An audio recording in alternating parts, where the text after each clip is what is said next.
네, 그래서 사회를 보세요. 사회를 보면 사마는요, 정말 사람이 살기에 최적의 조건을 갖고 있어요. 농사짓기 굉장히 좋아요. 농경. 그래서 사만을 떠올리면 뭘 떠올리냐? 저수지. 지금 지역 축제에 자꾸 무슨 김제, 벽골제, 무슨 저수지 얘기 나오고 지평선 축제 이런 얘기 나오는 것 중에 하나가 밑에 특히 우리나라 한반도를 나누어 볼 적에 북부보다 남부 쪽이 사람이 살기가 굉장히 좋아요. 그것이 사실 지금도 굉장히 중요하지만 예전에 고대 사회, 고대 국가가 발돋움하기 꿈틀거리기 시작할 적에는 사람이 이 땅에서는요 농사밖에 없었어. 조선 후기까지 와서도 농사밖에 없었잖아요, 거의. 그러니까 이 농경을 차지하는 민족이 굉장히 발전하기가 좋은 거야. 이게 없으니까 어떻게 돼? 약탈 경제 하는 거잖아요. 아니면 수렵을 한다든지 목축을 한다든지. 그런데 그 사만의 사회는요 한강 이남에 있으면서 굉장히 혜택을 많이 받았어요. 그렇기 때문에 그 고조선의 유민들이나 이런 분들이 내려온 이유들이 있단 말이에요. 밑쪽으로. 차라리 먹고 살기에는 위로 가면 되죠. 근데 왜 위로 안 올라오고 밑으로 내려왔어? 위에는 물론 중국 민족이 있긴 하지만 밑에도 보면 굉장히 소문이 많이 났지 않았겠어요? 밑으로 가면 굉장히 강도 있고 농사짓기 좋대. 그분들끼리는 또 소문이 났을 수 있단 말이에요. 재정분리사예요. 아, 재정분리. 아, 맨날 재정 뭐 했는데 재정 예전에는 고조선 때는 재정 일치예요. 그러면 이제 분리가 된대. 무슨 분리? 제사와 정치가 일치되기도 하고 제사와 정치를 분리시켜서 각각의 사람들이 역할을 나누어서 임무를 맡아 이렇게 볼 수도 있어요. 보면 소도라는 거 매번 나와요. 완전 이거는 이제 문제 나오지도 않아. 왜? 기본이니까. 그러면 소도가 나왔다는 국가는 소도가 있었던 국가는 이렇게 문제가 나오면 어디냔 말이에요. 부여? 고구려? 아니에요. 사만이에요. 천군이 머무르는 신성한 장소가 소도예요. 그래서 각 고을마다 방울과 북을 단 큰 나무를 세우고 천신에게 제사를 지리던 곳이 이 소도란 말이에요. 그러니까 이분들은 뭐 하는 분들이에요? 소도에서 농경과 의례를 주관해요. 농경 플러스 의례 주관. 아, 지금 이분들은 단순히 제사만 지내는 게 아니야. 농경을 잘 하도록 의례를 주관하는 거야. 그래서 아, 이런 거구나. 질병과 재앙을 차단하는 것도 있죠. 그러면 이 소도라는 지역인데 이 소도를 다스리는 사람이 누구냔 말이야. 그분이 천군이에요. 그래서 샤머니즘. 그래서 제가 항상 얘기하죠. 샤머니즘이 무조건 나쁜 게 아니야. 샤머니즘은요 제사장이에요. 그런데 제사를 지내는 분인데 지금 현대 와서 그것이 이제 조금 왜곡되거나 이렇게 나쁜 쪽으로 발전해서 뭐 여러 가지 일들이 발생하는 것 뿐이지 샤머니즘 자체는요 제사장이에요. 예전에 농경사회 이럴 적에는 굉장히 필요한 분이에요. 이분들이 천군이라고 해서 소도를 다스리는 거야. 그러니까 여기에서는 신성지역으로 정치적 군장의 힘이 미치지 못하였어. 왜? 재정 분리사회잖아.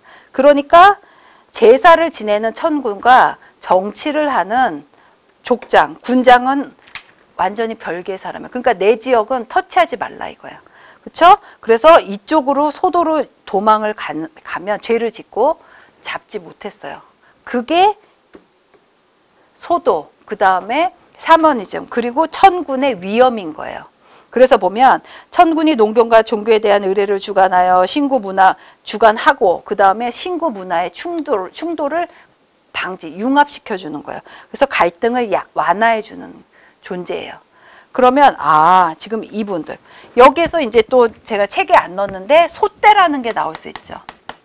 소떼 앞으로 나올 거예요. 자원에서 뭐냐면 나무로 이렇게 해갖고 맨 위에 그 오리, 거의 오리예요.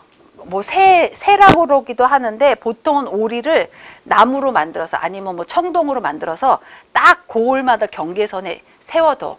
그럼 그것이 경계가 되는 거예요. 소도도 실은 이 소떼로 구분해. 소떼를 넘어서면 소도로 들어갈 수도 있는 거예요. 그쵸? 그러니까 소떼가 그런 역할이구나. 굉장히 중요해요. 그래서 이것을 자원에서는 그리 많이 다루진 않는데요. 실은 예전 뭐 민속신앙이나 이런 거 얘기할 적엔요, 소떼가 꼭 나와요. 그 이유가 뭐냐면 일단 소떼부터 경계가 시작되거든. 그러니까 제가 여기다 넣진 않았지만 소떼구나. 소떼를 통해서 이곳이 이 지역을 구분하는구나 머릿속에 넣어두시면 나중에 자원할 적에 좀 이해하기가 쉽죠. 그리고 사만 지역은 둘의 조직이 있어. 둘의? 둘에는요 앞으로 계속 나올 거예요. 조선까지 계속 가. 그리고 지금도 관광 둘에라는 것도 있어요. 기억하시고요. 왜냐하면 농경사회에서는요 개인적으로 약탈하고 무슨 가축 약탈을 이런 사람들은 혼자 해도 돼 사실. 그런데 농경은요 혼자 못해요. 이분들은 어떻게 해야 돼요? 다 같이 도와줘야 돼. 품앗이 아시죠? 내가 이걸 다 못해. 그러니까 우리 집 일 할 적에 다른 분들이 와서 도와주셔. 그리고 다른 분들이 할 적에 내가 도와주면 되는 거예요. 그러니까 그런 문화가 다 무엇 때문에 발전됐냐 이거죠. 그 배경을 무조건 둘의 조직 이렇게 외우지 마시고요. 사만은 이런 곳이야. 물이 있고 저수지가 있고 그 다음에 농경이 가능해. 그리고 굉장히 기름져. 왜냐하면 그래서 낙랑대방과 교류가 많은 거 아니에요. 왜냐면 낙랑대방으로 볼 적에 낙랑대방은 막 여러 가지 문화가 막 물결치는 곳이야. 그쪽에서 볼 적에는 어머 저기 철도 나와. 어머 뭐 쌀도 괜찮대. 뭐만 만들면 굉장히 기름져. 그렇잖아요. 지금 중국이나 이런 뭐 다른 지역에서 보면 차 같은 것도 지금 보면 관광하시는 분들 중에 아시는 게 좋은 것 중에 하나가 중국 분들이나 이런 분들이요 굉장히 차밭을 좋아하세요. 그렇게 따지면 중국의 차밭이 얼마나 유명하고 복건성은 다 차만 지어갖고 만들어서 파는 데인데 뭐 중국에도 차가 있는데 그런데 실은 오염된 지역이 많아요 지금 그 나라에서도. 그렇기 때문에 한국에 아직 오염되지 않은 그 남쪽 있잖아. 전라도 무슨 보성도 있고 여러 가지 그쪽에 있는 차를 굉장히 선호하시는 분들도 많아요. 관광객 중에. 그 이유가 밑에 아무래도 낙동강 쪽 끼고 뭐 이런 사만 쪽이 있던 예전에 사만 쪽이 있던 그 지역이 오염도가 굉장히 낮단 말이에요. 굉장히 중요하죠. 그래서 지금 관광 둘에도 있고 이럴 적엔 노동력이 최고야. 그쵸? 그 다음에 다음 페이지 보세요. 402페이지 보시면 경제가 나와. 경제 보면 철기 문화를 바탕으로 한 농경사회예요. 꼭 체크해 두세요. 철기 문화를 바탕으로 했다는 거는 철제 농기구를 썼다는 거예요. 그리고 저수지 축조로 벼농사가 발전해서 저수지 얘기가 갑자기 나와. 그러면 문제 하나. 청동 농기구 많이 썼어요? 청동 농기구를 썼다는 거는 별로 없어. 제가 얘기한 적이 별로 없어요. 왜냐하면 청동은요 많지도 않고 제작하기도 어려워. 그랬기 때문에 농기구를 쓸 수가 없어. 거의 청동 자체도 구하기가 어렵고. 그런데 뭐예요? 이 사만에서는 철기 문화를 바탕. 왜냐면 한 나라에서 철기 제조법이 들어왔단 말이에요. 철도 있어. 그러니까 농기구를 철기 농기구, 철제 농기구를 많이 썼단 말이에요. 이건요 굉장히 중요한 얘기예요. 일반 백성들이 철제 농기구를 사용했다는 것은 굉장한 진화를 말하는 것이고 굉장한 경제력의 축적을 말해요. 요거 꼭 체크해 두시고 변환 같은 거. 변환이 뭘로 변했죠? 나중에 어느 나라? 가야. 그쵸? 구야국에서 가야로 육가야가 됐어. 변환이 철 생산, 낙랑 일본 등지에 수출하였으며 철은 화폐처럼 사용했어. 이 철이요 앞으로 굉장히 유용하게 쓰일 거예요. 여러분이 백제의 가장 위대한 왕 하면 어떤 왕이 떠올라요? 근초고왕. 이분은요 철을 진짜 잘 쓰셨던 분이에요. 그렇죠? 그렇기 때문에 가야하고 친했어. 왜? 가야에 철이 많거든. 아주 풍부해. 질도 좋아. 그러면요 여기서 보면 변환에서 철은 화폐처럼 사용했잖아. 그래서 사실 여기서 제가 이제 용어까지는 안 썼는데요. 철정이라고 해갖고 그쵸? 그래서 덩이새가 있어요. 덩이새가 뭐야? 새를 덩어리로 만들어 갖고 예전엔 이게 화폐처럼 쓴 거야. 그래서 그 가야 쪽 보면요 이게 가끔 발견 많이 돼요. 뭐냐면 그냥 이렇게 지금으로 따지면 거의 금괴 있죠. 금괴 같이 이렇게 철을 아주 덩어리로 만들어서 예전에 이게 화폐처럼 쓸 수 있었던 거야. 그것이 어디서 나왔던가? 사만 쪽에, 특히 변환 쪽에 나타났어. 그래서 거기 그 각 뭐 특히 백제 아니면 가야에 굉장히 큰 힘이 됐고 그 다음에 위에 낙랑 뭐 여러 가지 지역 외까지 다 전파가 된 거예요. 그래서 이 철정하면은 철정이란 말 사실 교재에는 많이 안 쓰거든요. 그래서 저도 안 쓰긴 했는데 제가 이제 설명으로 말씀드린 이유 중에 하나가 그만큼 철의 위력이 굉장히 셌단 거야. 그 철이 발전하면서 여러 가지 정복 전쟁이 정복 사업이 더 활발해진 거예요. 그렇죠? 요거 꼭 체크해 주세요. 그리고 사만의 특산물은 쌀과 철이에요. 굉장히 중요해요. 쌀 없으면 어떻게 살아? 철 없으면 예절에 어떻게 살아? 철 없으면요. 철이 없으면 그냥 정복 당하는 거예요. 예전에는 무조건 더 힘의 논리였으니까. 문화 보세요. 제천 행사에 있어서 수린날 5월 달에 있었고요. 그 다음에 추수감사절 10월 달에 있어. 아니 딴 나라는 다 10월에 제천 행사가 있는데 왜 사만만? 사만은요. 농경이 특히나 주산업이었잖아요. 그러니까 제천 행사를 하지 않을 수가 없는 거예요. 5월 달에 벼 심고 한번 올려 제사. 10월 달에 벼 걷어들이고 한번 추수감사절 해. 이게 5월, 10월에 같이 열린 그 한 해에 2번이나 열리는 이유가 그 이유예요. 그리고 둘의 노동 공동체 있죠. 그 다음에 초가지붕은 반음집 있고 그 다음에 귀틀집 있었어요. 그리고 동무덤, 널무덤 등 가축을 같이 묻어. 아, 동무덤 있었구나. 동무덤 독에 여러 가지 사람도 넣고 뭐 그 가족이 다 독에 같이 다 묻힐 수도 있고 여러 가지 껴묵거리. 여기 나온 게 가축까지 묻은 거는요. 그것이 농경 목축사회라서 그래요. 예전에는 다 재산이고 지금도요. 소 기르고 뭐 기르시는 분들 다 그거 재산이잖아요. 예전에는 얼마나 그 중요성이 컸겠냐고요. 그쵸? 그래서 사만은 이래. 저수지 완전 중요해.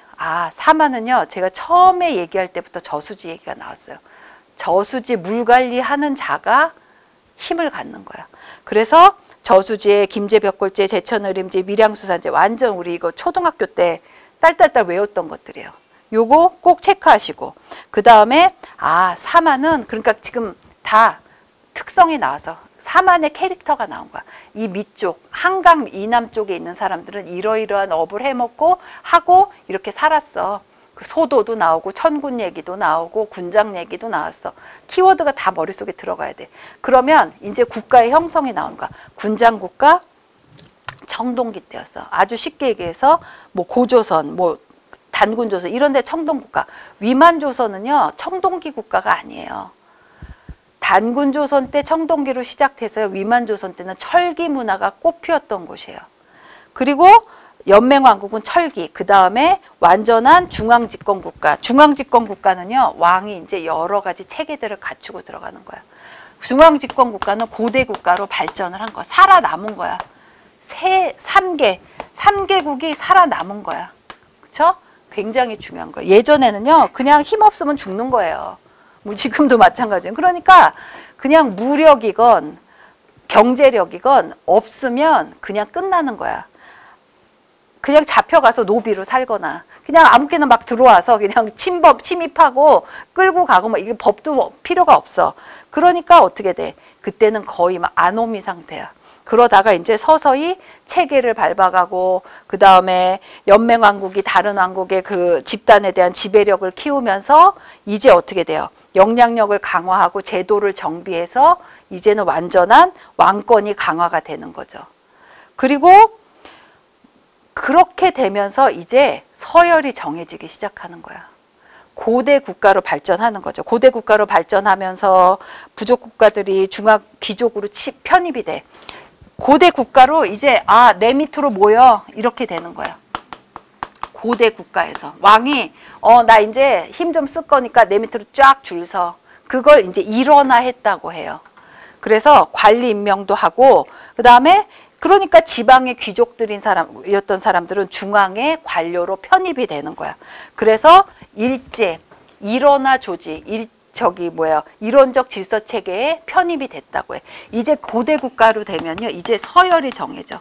지방의 부족 족장들도요, 이제 중앙의 관리가 되기도 하고 귀족이 되기도 해요. 관등제가 이제 형성이 되는 거예요. 아, 관등? 관리의 등급이 이제 정해지기 시작하는 거예요. 이게 하나의 신호탄이야. 이제 중앙의 국가들이 중앙 집권화, 왕권이 완전히 강화가 되고 있구나. 이게 이제 판가름이 될 거예요. 보면 아까는 다 연맹체였잖아. 거의 다. 연맹체는 제가 얘기했죠. 왕권이 미약하다는 것과 거의 동일한 말이에요. 그쵸? 그러니까 왕들은 이제 어떻게 해야 돼? 왕권 강화를 위해서 여러 가지 일들을 제시를 해야 돼. 뭘 해야 돼? 왕이 세습도 이제 예전에는 막 신라처럼 박석김이 돌아가는 게 아니고 뭐 김씨가 계속 한다던가 관등제를 만들어 아니면 율령을 체계를 세워. 여러 가지 이제 일들이 일어날 거예요. 그러니까 지금 보면요. 고대 국가로 가는 사항은요. 뭐예요? 왕권 미약에서 어디로 가? 왕권 강화로 가는 순서예요. 그런데 이 와중에 굉장한 충돌이 일어나. 그러면요. 왕이 왕권 강화할 적에 그러면 신하들은 가만히 있어요. 신하들도 엄청나게 반발하고 견제하고 충돌하고 이런단 말이에요. 그러니까 보면 이 예전에 고대 왕들은 참 힘들었을 거예요. 왜냐하면 밑에 내가 부리던 사람하고도 부리는 사람하고도 계속 충돌을 해야 돼. 그리고 왜냐면 뭐 성씨나 뭐 신라 같은 경우는 무슨 진골, 성골로 그 다음에 그런 사람들의 도전을 막아내야 되고 또 각각의 삼국 있잖아요. 서로 이거죠. 틈만 보이면 물어 뜯어. 그쵸? 발목을 물어 뜯든지 어떻게 하든 치든지. 그렇기 때문에 굉장히 여러 가지 문제점들이 발생하고 충돌이 일어나게 될 거예요. 그리고 고구려가 더 이상은 위로 올라갈 수가 없게 돼. 위로 올라갈 수 없게 된다는 건 밑으로 내려올 수밖에 없는 거예요. 살아남으려면. 그러면 밑으로 내려오게 되면서 국경이 접하게 되면서 여러 가지 충돌이 일어나요. 그것이 낮의 동맹으로까지 발전이 된단 말이에요. 그러니까 보면 무조건 이렇게 딱딱딱 외우지 마시고요. 아, 이러이러한 단계로 가면서 군장국가에서 청동기에서 철기로 넘어갔어. 그것이 연맹왕국이었어. 그러다가 점점점 강한 왕권이 형성이 되면서 고대 국가로 발전을 해. 그런데 왕권이 항상 강한 건 아니야. 왕권이 미약해진 왕이 나올 수도 있어. 그런 경우에 신하의 세력이 더 세. 그렇게 되면 신하하고 왕하고 싸우다가 또 옆에 나라가 또 물고 늘어져. 물어뜯어. 충돌해. 이렇게 되는 거야. 침입을 해. 이렇게 머릿속에 넣어두시면 돼요. 그러니까 저는 그래요. 이거 다 외우셔야 돼요. 제천행사, 옥조, 사만에 이렇게 있어서 이거 다 외우시는데 이 외우는 걸 큰 그림 하에서 외우시란 말이에요. 그렇죠? 군장국가 한번 보세요. 당군조선, 옥조, 동해, 사만의 소국들로 완전한 국가의 단계는 아니지만 외형상 지배자와 피지배자가 나눠져서 정치 집단이야. 나누어지는 정치 집단으로 청동기 초기 철기 시대에서 족장, 철기 후기에는 군장이라고 부르는 거야. 그러니까 족에서 이제 군이 되는 거지. 군장이 되는 거지. 그리고 이제 이걸 벗어나면 이제 연맹 왕국이 돼. 그래서 부여, 그 다음에 마한의 목지국 기억하시죠? 목지국을 최종적으로 통합하고 융합한 곳이 백제국이에요. 그래서 이제 백제가 되는 거죠. 그래서 가야도 연맹 왕국에서 더 이상 발전하지 못했어. 백제도요, 만약에 힘을 쓰지 않았다면, 이런 막 한강 유역에서 힘이 없었다면, 백제도 그냥 연맹 왕국에서 끝났을 거예요. 그런데 아무튼 간에 뭐 막말로 하면 목지국을 잡아먹은 거죠. 그렇죠? 사만중 목지국만이 진앙을 왕으로 표현하고 마한의 진앙 왕으로 표현하고 있어서 다른 사만의 국가보다도 목지국이 정치적 발전 단계가 높았다는 거예요.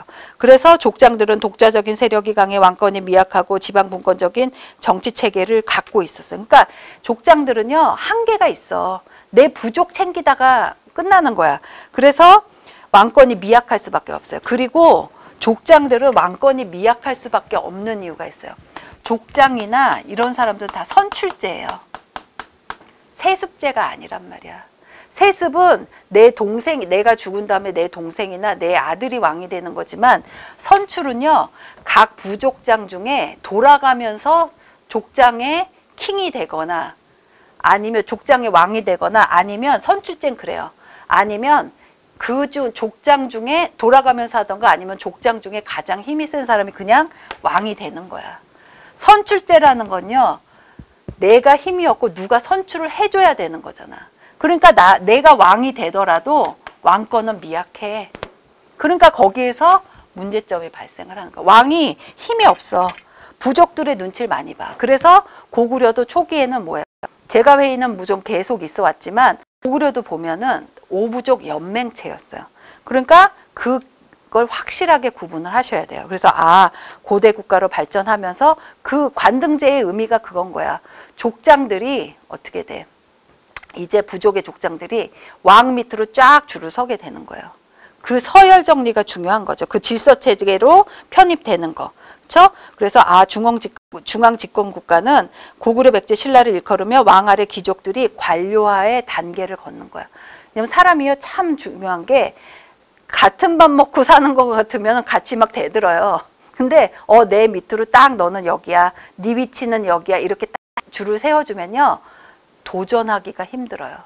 예전에는 이 도전이 굉장히 중요했거든. 그쵸? 그래서 경제, 문화 쫙 보세요. 제가 교재하고는 조금 그러니까 다르진 않고 교재의 밑설명들을 조금 더 드렸어요. 그쵸? 그래서 이해하시기 좀 편하시라고. 그래서 이제 연맹왕국의 단계를 넘어서 제가 또 이제 연맹왕국 이거 계속 앞으로 설명할 거니까 걱정하지 마시고요. 고대 사회로 성장을 해요. 여기 나온 키워드 문제 있죠. 이거 충분히 여기 나온 답 하실 수 있으면요. 다 외우신 거예요. 엑기스만 뽑아서 문제 나올 거 출제 키워드로 문제 넣어놨어요. 왜냐하면 이거는 사지선다로 안 하고요. 일부러 제가 서술하라고 나왔어요. 이거 넣으실 수 있으면요. 답 완전하게 외우신 거예요. 요거 꼭 공부하시고 넘어오세요. 다음 페이지 고대사회의 성장 나와. 이제 삼국시대 나오고 통일신라 나오고 그 다음에 발해가 나올 거예요. 발해는 제가 어렸을 적에는 발해에 대한 언급이 그렇게 많지는 않았어요. 그런데 발해 부분을 싹 도려내면 중국하고의 그 관계, 그 다음에 우리나라 그 윗부분, 지금 북부지방의 역사가 없어져요. 그러니까 발해 쪽이 최근에 뭐 드라마가 오래전 좀 됐죠. 그때 나오게 뭐 대조영이라는 드라마 나오고 이렇게 되면서 발해에 대해서 많이 그러니까 여러 사람들의 생각이 있고 그 다음에 역사적으로 존재를 파악하게 된 거죠. 그런데 문제는 발해 쪽에 보면 발해는 기록이 많지 않고 그리고 유물들이 많잖아요. 그래서 국립중앙박물관 가셔도 보면 유물들이 굉장히 그 관이 굉장히 작아요. 그 이유는 몇 점 없어. 그걸 갖고 이제 유추해 보고 그다음에 뭐 여러 가지 기록들을 딴 것에서 보면서 이제 이것을 이제 이런 나라가 있었구나 이렇게 해갖고 지금 설명을 하고 있단 말이에요. 그래서 여기선 제가 남북국이란 말을 이제 쓰겠지만 통일신라와 발해는 북쪽, 통일신라는 남쪽, 그래서 남북국 시대가 이제 열릴 거예요. 그런데 그 생각할 적엔요, 이 나라 당의 관계를 꼭 생각을 해야 돼요. 통일신라와 발해는요, 당의 관계에서 서로 원수가 되기도 하고 화친을 하기도 하고 분위기가 좋아지기도 하고 나빠지기도 하고 그래요. 그러니까 꼭 여러분이 볼 적에 이거는 뭐 고구려는 고구려만의 이래 이렇게 하지 마시고 그때 이랬었어. 당은 이랬고 수나라는 이랬어.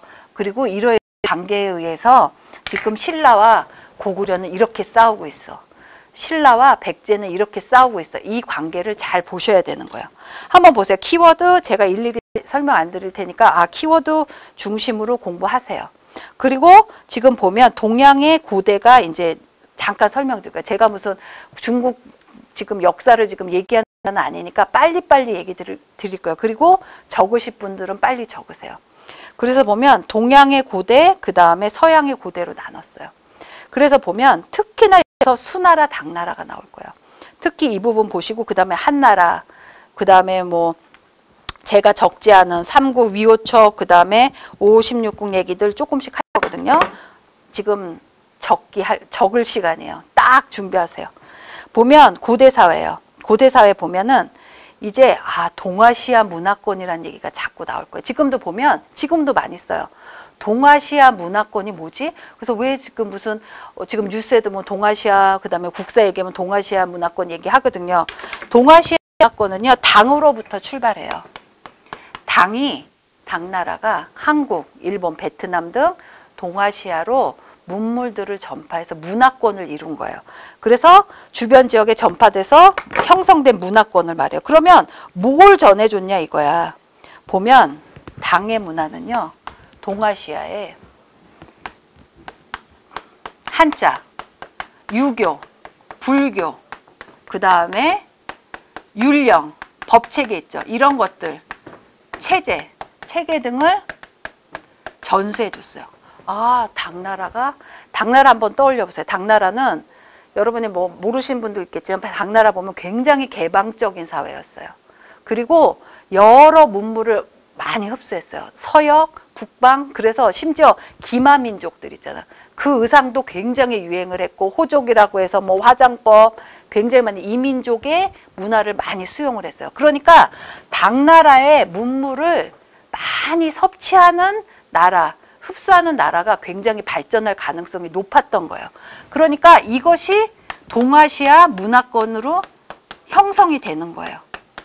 그러니까 신라도요, 실은 물론 이제 고구려 백제와의 관계 때문에 관계가 너무 급박하게 되니까 당나라를 끌어들여서 동맹을 맺은 것도 있지만 동아시아 문화권을 당나라 특히 흡수하기 위한 그 굉장히 염원이 높았던 나라인 거예요. 왜냐하면 끝쪽에 있으니까 구석에 있으니까 문물을 받기가 어려워. 그래서 당나라 하면 아 동아시아 문화권 하면 당나라의 문화 특히 이러이러한 것들이 전해진 거구나. 그래서 문화권을 형성한 거구나 이렇게 보시면 돼요. 그리고 앞으로 소승불교, 대승불교 이런 얘기도 많이 나올 거야. 소승불교는 뭐예요? 동아시아에는 대승불교가 많이 들어왔어요. 처음에는 뭐냐면 중생을 구제하는 거야. 이 불교의 목적이 중생 구제인 거야. 그런데 소승불교는 아니에요. 개인의 해탈, 참선 이런 것들을 원해요. 그래서 중시하기 때문에 지금 대승불교는 동아시아로 전파됐고 그 다음에 소승불교는 동남아시아로 전파가 됐어요.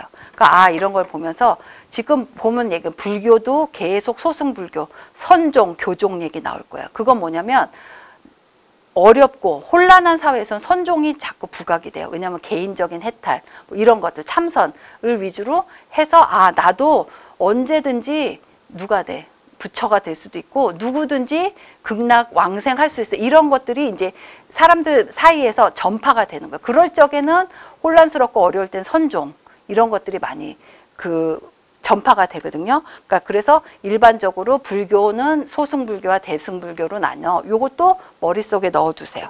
동양의 고대 보면요. 춘추 전국시대 혼란기가 와요. 이거는 춘추 전국시대는 제위, 한조, 연초, 진. 그래서 어디예요?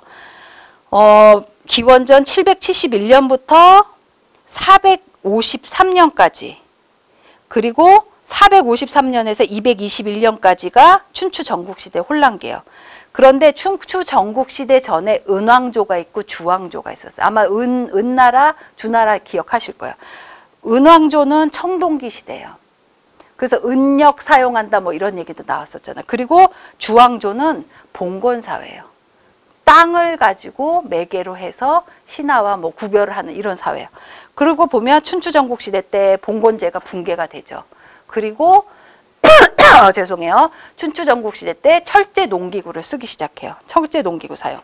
그쵸? 요런 거 적으시면 제가 이제 말하는 거 너무 빠르면 뭐 스탑했다가 적으시고 이렇게 하시면 돼요. 그래서 춘추 전국시대 혼란기가 막 일곱 나라가 막 지금도 이런 얘기 많이 하잖아요. 무슨 스포츠에서 절대 강자가 없어. 한 사람이 계속 우승하는 게 아니야. 이럴 적에는 막 춘추 전국시대가 도래했다 이런 얘기 많이 해요. 그러니까 누구 하나도 막 너무 월등한 사람이 없는 거야. 다 지금 군웅이 활거를 하는 거예요. 그것이 춘추 전국시대 혼란기가 있었고 그래서 진이 통일을 해요. 진나라가. 그래서 중앙집권 체제를 이뤄서 진나라는 기원전 221년부터 기원전 206년까지 지속돼요. 그리고 이제 한나라가 이제 또 통일을 하는 거야. 그래서 한나라는 뭐 유방 뭐 이런 분들 있죠. 그런 분들 뭐 여러 가지 나와요. 이런 분들이 이제 출연을 하게 되죠. 그래서 유학의 이념하로 중국 문화의 토대를 마련했는데 한나라는 581년에서 618년까지 지속이 돼요. 그리고 그 다음에 이제 5, 16국이라고 남북조 시대가 있는데 제가 뭐 그 안에 있는 다른 거는 적진 않았는데 한번 참고로 하시면 삼국시대가 열려요. 한나라 이후 삼국시대가 열리죠. 그래서 삼국시대 때 위호척으로 분할이 돼요. 그래서 220년에서 지금 보면 581년은요 수예요. 요거는 지우세요. 한나라는 기원전 202년에서 서기 220년까지 지속돼요. 그리고 그 다음에 삼국이 돼요. 위나라, 총나라, 오나라. 그래서 220년에서 280년까지 지속되고 그 다음에가 동진, 서진으로 나뉘면서 진나라가 나와요. 그래서 265년에서 420년까지 진나라예요. 그리고 그 와중에 5호 16국이 여기 나온 대로 5호 16국 남북조 시대가 열리는 거예요. 남북조 시대에는 불교가 융성하고 문벌귀족이 이제 정치를 하던 곳이었죠. 그래서 5호 16국은 304년에서 439년까지 지속돼요. 그리고 남북조는 남북조 시대. 남북조는 439년에서 589년까지 지속이 돼요. 그리고 그 다음에 수나라가 통일을 해요. 수나라면 우리나라하고도 특히 고구려하고도 굉장히 관련이 많아져요. 고구려, 수나라가 고구려 쳐들어왔다는 거 모르는 분 그렇게 많지는 않을 거예요. 많이 아실 거예요. 그 수나라가 통일을 하면서 581년부터 618년까지 지속되죠. 수나라는 문제하고 양제까지만 끝나기 때문에 왕조가 그리 오래 지속되진 않아요. 그런데 고구려와의 싸움으로 우리나라 그 사람들의 머릿속에 많이 각인이 되어 있는 나라죠. 그리고 수나라는 고구려 원정이 4차례의 원정으로 그것이 이제 실패로 돌아가면서 나라가 그 이유 중에 하나로 나라가 멸망한 이유들도 있어요. 그러니까 보면 수나라가 고구려하고도 많은 관련이 있을 것이다. 머릿속에 넣어두시면 되죠. 그리고 당이 이제 통일하죠. 아까 수나라는 581년부터 618년까지였어요. 당나라는 618년에서 907년까지 머물렀어요. 그러니까 몇백 년은 간 거예요. 그렇기 때문에 당나라가 여러 가지 문화적 전파를 많이 했어요. 주변국에. 그래서 7세기의 동아시아 문화권을 형성했죠. 그리고 그 다음에 이제 쭉쭉쭉 나오죠. 뭐 명청 계속 나올 거예요. 그러면 뭐 원나라의 거란족, 이제 고려 들어가면요. 거란족 나오죠. 그 다음에 여진족 나오죠. 그 다음에 몽고족 나오죠. 여러 민족들이 나올 거예요. 그리고 고려 때 또 이제 보면 명나라 나오죠. 그 다음에 청나라가 나올 거예요. 그거는 머릿속에 넣으시고 이러이러한 것들이 있었구나. 당나라가 동아시아 문화권을 형성했어요. 이거 굉장히 사실은 큰 의미예요. 특히 고구려 백제 신라한테는. 이제 앞으로 그 서로 물고 물리는 관계들이 나올 거예요. 그리고 인도는 그때 아리아인이 남하했어요. 아리아인은 인도 이란 쪽에 거주하던 민족들이에요. 그래서 철기보국과 브라만교와 카스트 제도를 성립시켰죠. 카스트 제도 모르는 분 없잖아요. 뭐였지? 뭐 있죠? 4개. 브라만, 크샤트리아, 바이샤, 수드라까지 가요. 그러면 가장 높은 계층, 브라만 계층 뭐예요? 종교 계층이죠. 그 다음에 크샤트리아, 정치, 군사 하시는 분들. 그 다음에 바이샤는 일반인들. 그래서 평민들이요. 일반 평민들. 그리고 수드라는요. 천민 계층이요. 그래서 어떤 프로에서 예전에 이제 이거는 그냥 에피소드인데 어떤 프로에서 이제 그 인도를 간 프로가 있어요. 무슨 도전인가 거기에서. 보면 그 밑에 정말 천민 계층은요. 청소하고 그 공동 그 취사장 같은 데서 세탁장에서 빨래해서 가요. 그러면 그 호텔에서 그런 쓰는 뭐 린넨류들 있잖아요. 식탁보 이런 것들도 다 그런 세탁장에서 아직까지 빨래를 하고 있어요. 그거 다 천민계층에서 하는 거예요, 사실은. 그러니까 예전부터 그런 문화가 있은 거죠. 그래서 보면 심지어 그 천민계층 중에 이런 사람도 있어요. 뭐라냐면 화장실 정화조 있죠. 그거를 사람이 밑으로 내려가서 푸는 거야. 푸어서 이제 처리를 하는 거. 그것을 다 천민계층에서 만들어요. 그거 참 사람한테 시킬 노릇이 아니죠. 근데 그것이 이제 이 인도 지역에서는 그것이 당연한 거예요. 그 계급상으로. 그쵸? 그리고 뭐 지금 우리가 뭐 그 역사를 하는 시간은 아니니까 제가 이제 멘션만 하고 넘어가는데, 그 다음에 불교가 성립돼요. 불교가 평등사, 그러니까 막 이렇게 완전히 계급으로 나누어졌으니까 이제는 불교 사상이 전파된 이유도 나올 수밖에 없어. 왜냐하면 평등 사상이 나오기 시작하거든요. 그리고 마우리아 왕조가 해서 소승불교, 그 다음에 쿠샨 왕조 때는 대승불교가 발달해요. 그래서 간다라 미술 있잖아. 헬레니즘 문화와 뭐 그 로마 양식. 그래서 보면 간다라 양식 보면 그리스 로마 양식이 기원이 돼서 이러이러한 문화가 발전이 되는구나. 인도 하면은 간다라 미술 이런 얘기 많이 하거든요. 그리고 그 다음에 굽타 왕조가 생기면서 힌두교 성립과 고전 문화 체계가 완성이 돼요. 지금 보면 정확히 뭔지는 모르지만 그래도 다 얘기는 들어보셨을 거예요. 카스트 제도, 인도, 그 다음에 소승불교, 대승불교, 그 다음에 굽타 왕조까지. 이렇게 많이 지금 소용돌이 치고 있을 적에가 지금 고대 사회예요.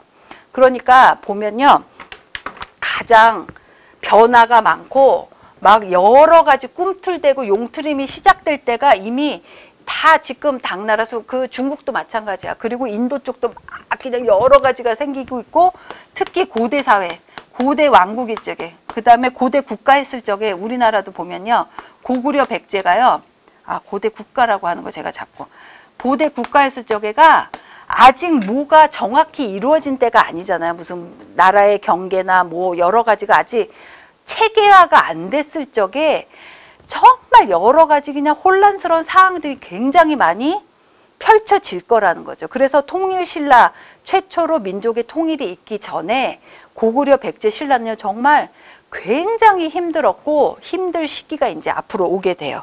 그러셔서 보시면 지금 보면 이렇게 중국도 그렇고 그 다음에 인도도 그렇고 오리엔트는 7세기 때 이슬람 문화권이 형성이 돼요.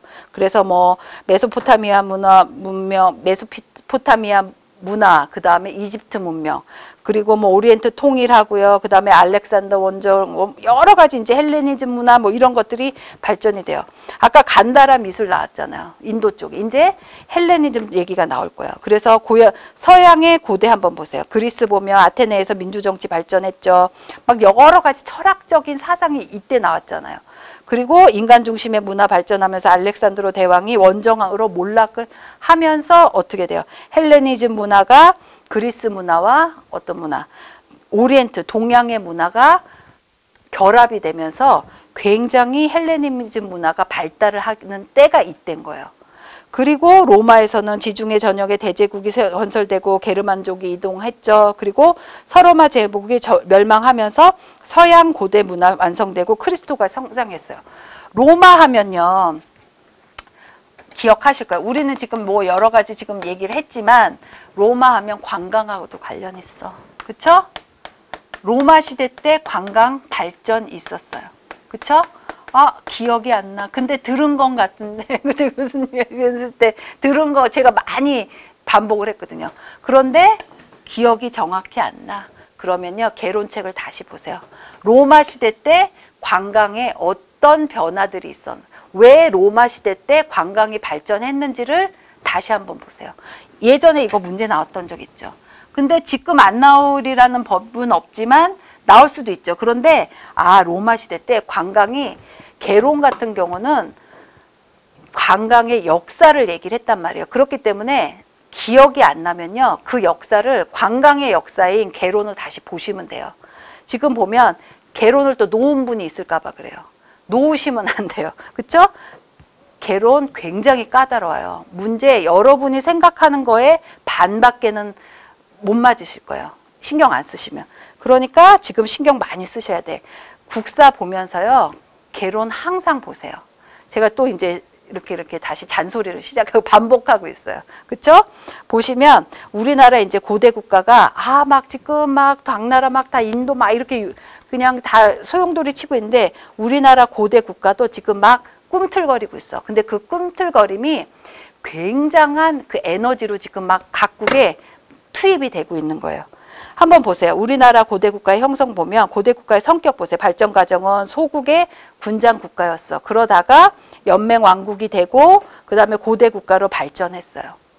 그러면서 삼국의 건국 순서가 나오죠. 삼국 사기에 의하면 신라가, 그 다음에 고구려가, 그 다음에 백제가 발전했어. 그러면 여러분의 머릿속에 신라, 고구려, 백제 순으로 발전했을까? 아니죠. 발전 순서는 고구려, 백제, 신라 순이에요. 신라는요, 6세기가 돼서야 그때 좀 일어나기 시작해요. 불세출의 왕이 나오시거든요. 진흥왕. 그러면 뭐예요? 삼국의 발전, 왜 고구려는 제일 먼저 발전했을까? 땅도 척박하고 이런데 어떻게 발전돼? 고구려는요, 중국과 교류가 있었어요. 중국과 교류가 있으면서 여러 충돌이 일어나고 출혈도 있고 여러 가지 싸움도 일어나고 막 그랬지만 교류가 있다는 건요, 발전할 가능성이 높다는 거예요. 이 중국과의 교류가 고구려에 영향을 미쳐서 가장 많이 발전하고요. 고구려의 문화가 신라에 많이 계승이 됐어요. 전통이 많이 문물이 교류가 됐어요. 그렇기 때문에 신라 같은 경우는 발전은 사실 백제하고는 맨날 싸웠어, 사실. 그런데 고구려의 여러 가지 영향을 받은 나라가 신라예요. 그러니까 고구려, 백제, 신라가 보면 완전히 월등한 나라도 있지만 왜요? 굉장히 여러 가지 관계 속에서 서로 견제도 하고 발전도 하고 하는 거예요. 그래서 특징 한번 보세요. 요 특징 다 체크해 주세요. 특징은 중앙 집권 국가의 형성은 일찍부터 중국 문화와 접촉한 고구려가 제일 빨랐어요. 그러면 니은번 보면 왕권의 확대에 따른 율령, 그러니까 율령은 고대 국가의 법률, 형벌, 법규, 그 다음에 행정법규 등을 말해요. 반포 등 중앙집권체제의 정비가 있는 게 율령이에요. 그래서 동아시아 문화권 형성 때도 보면 당의 율령체계가 많이 전파가 됐다고 했잖아요. 그리고 디귿, 지방의 족장 세력 통합을 통한 족장 세력의 왕위 복속, 그 다음에 계급 형성했어요. 이게 바로 관등제인 거죠. 관등제 꼭 체크하세요. 그리고 그 다음에 국가의 중요한 결정 등을 통해 왕을 또 견제도 했어요. 그래서 귀족 세력도 강화가 된 거예요. 아까 제갑회의처럼. 왕을 세우기도 했지만 자기들끼리 회의도 해서 막 결정도 내려버려. 그렇죠? 그리고 영토 확장을 통한 활발한 정복전쟁을 수행했어요. 정복전쟁의 가장 기본은요, 철기예요. 철기 문화권 때문에 철기 시대가 도래하면서 정복전쟁이 활발해진 거예요. 그리고 중앙집권화를 통한 불교 수용. 처음에 나라의 기틀이 세워지려면요, 불교 수용부터 한 거예요. 불교가 나라의 정치 이념으로 자리 잡고 통치 수단이 된 거죠. 그리고 왕위 세습을 통한 중앙집권국가의 건설, 그 다음에 역사사의 편찬, 요게 한 세트야. 이응까지 나온 게 고대 국가로 발전한 하나 세트라고 보시면 돼요. 역사서 보면요, 역사서 이제 앞으로 나올 건데 가장 걸출한 왕이 나오고 나라가 발전했을 때 역사서를 썼어요, 거의. 그리고 뭐예요? 국왕 중심의 중앙집권 체제의 기틀이 확립되는 과정이요. 기본이요, 관등제를 마련한 거예요. 그 다음에 세습제예요. 세습이 뭐가 좋아? 이때는 세습이 필요했어요. 왕권 강화를 위해서. 아까 얘기했죠. 선출제에서 세습제로 간 거야. 부족장들이 돌아가면서 왕을 하는 거 말고 아니면 부족장들 중에 가장 센 사람을 왕이 시키는 이런 선출제가 아니고 이제는 뭐가 돼? 세습제가 된 거야. 그러면 왕권 강화에 굉장한 도움이 되는 거예요. 그래서 이게 하나의 또 세트예요. 그렇죠? 요거 꼭 체크하세요. 그러니까 형제, 부자 그러면 세습제도 질이 좀 틀려. 뭐가 있냐면 형제 세습이 있고 부자 세습이 있어. 그러면 부자 세습이 아무래도 더 왕권 강화에 도움이 되겠죠. 요거 꼭 체크해 두시고 보세요. 그러니까 뭐냐, 철기 문화가 도래하면서 족장들의 세력이 세졌단 말이야. 그러면서 그 생산력이 증대가 돼요.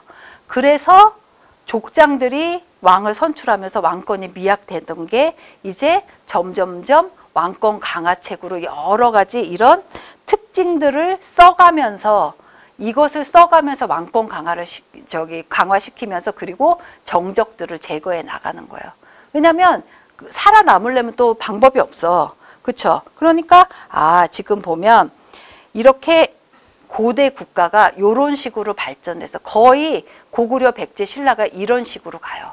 왜냐하면 지금 신라는요 고구려를 쫓아갈 수밖에 없어요. 백제 하는 걸 보고서 같이 갈 수밖에 없단 말이에요. 고구려는 당의 문화를 보죠. 발해도 고구려를 계승한 계승국이지만 실은 당의 문화를, 당의 정치체계도 많이 갖고 왔어요. 차용해서 독자적으로 많이 썼어요. 그러니까 기본이 되는 체계들이 있단 말이에요. 여기까지 특징 얘기했어요. 그리고 다음 시간에는 고구려, 백제, 신라 쭉쭉쭉 나가면서 가야까지 들어갈 거예요. 제가 여기까지 오기까지 밑밥을 많이 깔아놨어요, 지금. 그러니까 앞으로 얘기하면서 지금 뭐 다음 시간에는요, 고구려 시작하면서 뭐 부여의 의미나 이런 거 얘기할 이유 없어요. 그냥 제가 얘기했던 거 쭉쭉쭉 넘어가면서 이땐 이랬어. 그리고 가야는 이미 제가 밑그림을 그려드렸어요. 가야 하면요 딱 머릿속에 나와야 돼요. 철의 생산지, 그 다음에 마한과 진안 사이에 있으면서 연맹왕국으로 발전했어. 그렇지만 고대 국가는 안 됐어. 왜냐하면 여러 나라들 사이에 끼어서 굉장히 힘을 못 썼단 말이에요. 그래서 굉장히 문화가 삼국 중에 가장 뛰어난 문화 중에 하나가 가야예요. 그래서 가야 보면은 좋은 문화 많아. 그리고 여러 가지 선진 기술도 많았어요. 왜냐하면 철을 단련을 많이 시키니까. 철을 생산하기도 하지만 철 제조법이 굉장히 뛰어나. 그래서 근초고왕이 가야하고 굉장히 많은 교류를 하고 잘 지냈단 말이에요. 친선을 맺으면서. 그런데 가야도 결국은 신라에 의해서 멸망해요. 흡수당하고. 그런데 신라가 그렇게 되기 전에는 그렇게 가야를 복속시키기 전에 고구려의 막강한 힘이 미쳐서 가야가 서서히 약화가 된 면이 있어요. 제가 뭐 여기 책에서도 보면 고구려군의 낙동강 진출로 인하여 여러 일들이 벌어질 거예요.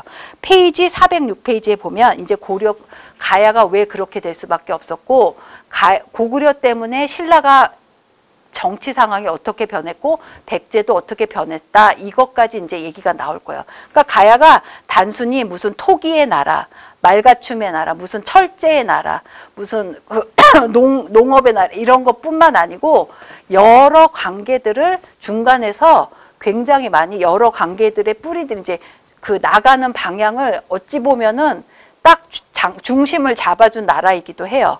그러니까 보시면 가야 부분이 많진 않지만 앞으로 광개토대왕 나오죠. 내모랑 나올 거예요. 근초공왕 나올 거예요.